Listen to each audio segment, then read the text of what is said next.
Peace. This is King Noble Black Supremacy. With this particular video, I want you to pull in some perspective on black leadership into your universe, into your cipher. I want you to pull in some perspective with this particular video. Now, a lot of people or individuals typically in this country, in America, model their organizations, thus have expectations from their leadership that are likened to white supremacy. They model their groups after white supremacy. This is a fact. Because they are more interested in looking like the white man of whom they say they hate, looking like the European governments of which they say they don't like, which are oppressive. They still low-key and secretly want to be like them, find validation and authenticity in being like the enemy. So their whole idea of organization and leadership is very similar to the white corporations, to the white institutions, the white military, the white government. This is a fact. That's the problem that we're having. Not embracing leadership that is an answer that their situation calls for. That is a response to their plight. They're not interested in that kind of leadership. It has to be authentically, it has to look like the European institutions. It has to have that stamp of approval in the way it is formed, and the way it appears. For example, a lot of these groups call themselves revolutionary groups. There's a lot of groups out there that they're revolutionary, they're for the people. But if you look at the structure, the way they set up, it's very similar to how white supremacy institutions are set up. It is modeled very similarly. And the main goals of these institutions, these black groups, is not to destroy white supremacy. That's not their goal, but to manage the situation of black people within side of white supremacy. And I'm going to go in on that if you give me a chance. They're just managing within white supremacy. Just a band-aid within white supremacy. The average black community in America is a minimum security prison. Let me repeat that. The average black community, whether it is a gated community, whether it is government housing, or whether it's just a regular community where you pay rent or a mortgage, or whether you live in a penthouse, a skyscraper, it doesn't matter. The average black community is a minimum security prison that is fortified by the same infrastructure that fortifies white imperialism and white supremacy everywhere. It's just that black people are so complicit and willing to comply with white supremacy that they only need a minimum level of security. If Negroes start rebelling and really going against white supremacy, really saying fuck their laws, their rules, the hell with their society, the hell with their cultural framework, the hell with their reality, that's when they will start bringing in the National Guard. Those who help fortify white imperialism internationally. Those who put the white man's foot down all around the world will show up in those communities that offer effective rebellion against white supremacy. So until then, black people live in a minimum security prison. They're on work release. They're on school release. And if they do not comply with that minimum security, then other levels of government are prepared them to put them in higher levels of detainment and higher levels of having the laws of white supremacy enforced on them to make sure that they comply with the standards and the principles and the idealisms of white supremacy. So the average black community is a minimum. Let me clarify that because I said it's a minimum security prison. It's a minimum security prison where everybody agrees to maintain the standards of white supremacy, from code enforcement to how you run your household to what you're supposed to be doing from 9 to 5. That is the average black community. That's not to say that there are not black people living independently, living out in the country, living in remote locations that have a little bit more freedom, a little bit more liberty, a little more self-sufficiency, a little bit more self-sustainability. They do exist. There are some. So I'm not saying there are no black people without any degree of sovereignty, independence, or self-sufficiency. But for the most part, the black community is a minimum security prison that is self-policed by the prisoners inside of the walls. So these communities are self-enforced, self-prisoned by other detainees with Stockholm Syndrome. Your neighbors, people that live in your community, they all make sure that everything stay up on the massa, that everything stays up under white supremacy, and it goes along and is consistent and in uniformity with white supremacy. Everybody agreed as a consensus reality, and it is not self-sustained, but self-maintained and self-enforced. So if you're talking about going into that same black community that you don't own, even if you do own some property in it, the government owns your sidewalk in front of your house, you're still a taxpayer, and tax is a form of the rent that you owe the government, that you owe Uncle Sam. So you don't necessarily own your land or own your community. Even if you have the deed, even if you have the title, you're still not the allodial owner. They still can enforce laws and make up codes and determine what you can and cannot do with your property. The same government and institution and people that enslaved you now tell you what you have a right to do and not to do on your property that you supposedly own. And you are going to be complicit with that. And you're going to comply with that. This is a fact. So we don't own our community even if we own the property. And then you got some of these places we own the property, there's street codes. And then there's hood politics. And those have merit. These are things that you have to take into consideration with where you own your land. This the whole street code, the street thirst and street hunger and street savagery also determines and dictate what you can and cannot do on your property, even though you're the owner.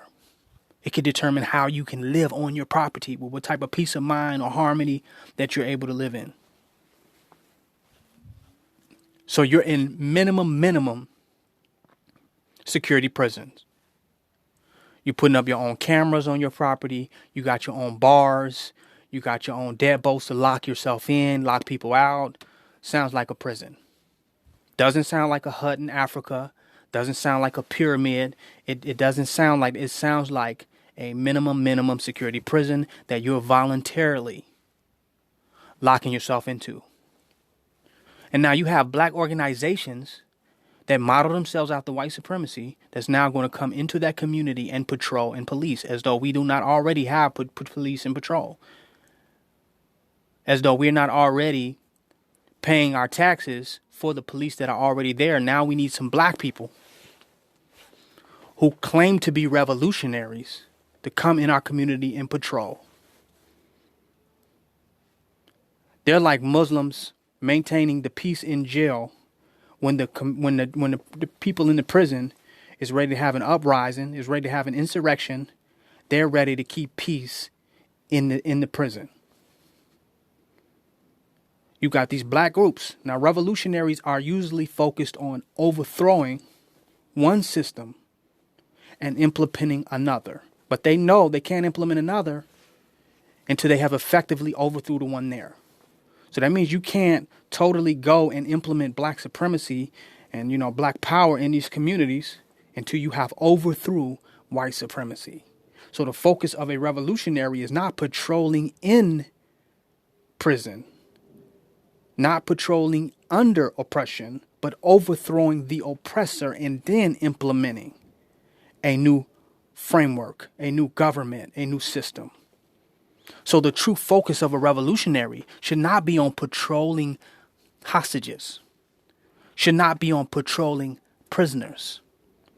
It should be overthrowing the oppressor, overthrowing white supremacy. Otherwise, these so-called revolutionaries or black power people are working for the institutions of white supremacy by default. They're helping keep a safer place for white supremacy. They're helping keep white supremacy organized. They're helping Negroes stay in line. They just have a black explanation. They just have black power rationale to keep Negroes in alignment and complicit with their slave master and with their oppression. So they are really the voluntary black police. They're choosing, like they said, they're telling you to police their own communities. Who are you policing it for? There's already police there. The police are the white supremacists. The police are the institutions of white supremacy. And it's not until you overthrow that institution can you become an independent police force or an independent military force. Or otherwise, you by default work for the one that is already there. So some of these black organizations who are claiming to be revolutionary, claiming to be independent, claiming to be for black people, are working for the institutions of white supremacy that are already there, that already exist. Proof is that these institutions are setting up the rules for them. Tells them if they can carry a gun, when they can carry a gun, how they can carry a gun. Dictates the scope of their policing power, and also can criminalize them for trying to enforce the type of justice that they feel is necessary within their community. They can be criminalized for that. And the institutions of white supremacy have the power and the military forces and the resources to go and easily criminalize and neutralize these black power and black militant forces within our black community. And instead of them focusing on that, they're putting more energy on trying to patrol and police oppressed people. Deep. Very deep. And they say if you're not going to show up and participate in policing and patrolling the oppressed, that you're not real. You're not a real revolutionary. You're not a black leader. Deep. When we want to see the people rise up rebelliously, we want to see an insurrection against white supremacy by the people. We want to see the people shake off their oppression. We want to see the people liberated, not patrolled under a police state, not patrolled while under oppression, not a peaceful prison. That's not what we want to see within the black communities that we do not own. That everybody in those communities are being forced to live under the rules and the regulations of their slave masters. We want to see those people rebel in any and every means necessary if we are true revolutionaries. So we are not going there to patrol, to help the institutions of white supremacy keep our people in check under their codes, under their rules, and under their regulations. Because most of the idealisms that we live by within these societies and within these communities we have got from our slave masters. We're just coming out of Black History Month. I challenge these black critics of black leaders to tell us what black man and black woman invented the cultural framework, context, or paradigm that we live by in the community right now, that we live by as black people. Tell me what black person invented these ideas and give me their names that invented these cultural ideals and frameworks. Because that's one thing we don't see when we look at black people is we are inventors of culture. We are inventors of ways of life. And that's one of the responsibilities of a black leader is to engineer a way of life, to engineer culture. Not just to be an ambulance chaser, not just to run out and deal with Negroes who bucking on the plantation of white supremacy, but to engineer culture and to influence people to rise up against the oppression and the oppressor. That is the call on black leadership. Not to go and intimidate people, to follow the rules and be nice and be okay with being oppressed. A lot of the stuff that we do within our own communities, a lot of what you call black crime, is a byproduct of the oppressed state that we have been forced to live in. The economic disenfranchisement, how these communities have been engineered. They have been socially engineered for our demise and for our downfall. And a lot of our behavior is our way of rebelling and uprising against that cultural imprisonment that we have from white supremacy. So we must now embrace the leaders that are creating new culture that is relative, that is engineering new cultures and new paradigms and new ways of life that's consistent with our development as a people. That's black leadership. A lot of these black organizations are just nothing but free police. They say they're organizing to protect the black women and black children within our community. If you was going to protect our community, you first got to get the biggest bully off of them. You first got to get the biggest monster off of them. You first got to get the biggest devil off of them, and then you have to work your way down. Or otherwise, you a bully. You a bully yourself, unless you can get the bully of all bullies. You don't start with the oppressed when you try to solve a situation that the people in. You got to go straight to the oppressor. And that should be your focus, and that should be your complete meditation. Not just attacking victims, not just hunting victims in the name of patrolling, in the name of self-policing. These are not our communities. These are prisons, and none of us make up the rules and determine how these communities are going to run, how real estate is going to be transacted, what we're going to do with the land. None of us are in a position of power to determine that within these communities. So they are not our land. It is not our land. It's not our community. And they do not need to be policed by us. If anything, we need to organize the people within them to come back into power and take back the land, take back our communities, and overthrow our oppressor. That should be the whole focus and meditation of any black group and any black organization, first and foremost. Not trying to create peaceful slavery, peaceful servitude. That should not be the goal. Now, for these revolutionary organizations,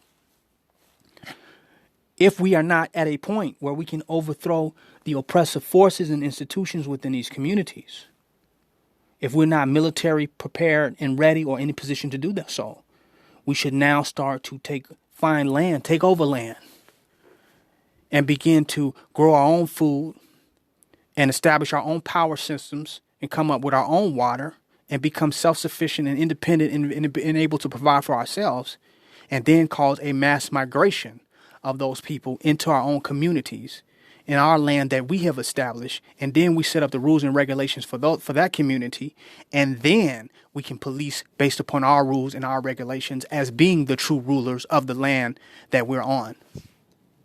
If you're not the ruler of the land you on, then how do you patrol it? You're not the ruler. If you are patrolling, you're patrolling for the ruler that's already there and based on the laws and regulations of the ruler that is there. You're working for the institutions of white supremacy, and you want a pat on the back. You want a pat on the back. If you can't protect them from the biggest devil, then you are really, truly no protection at all. I had to touch on that. This King Noble Black Supremacy. Join my website, www.kingnobleblacksupremacy.com. Donate and don't hate.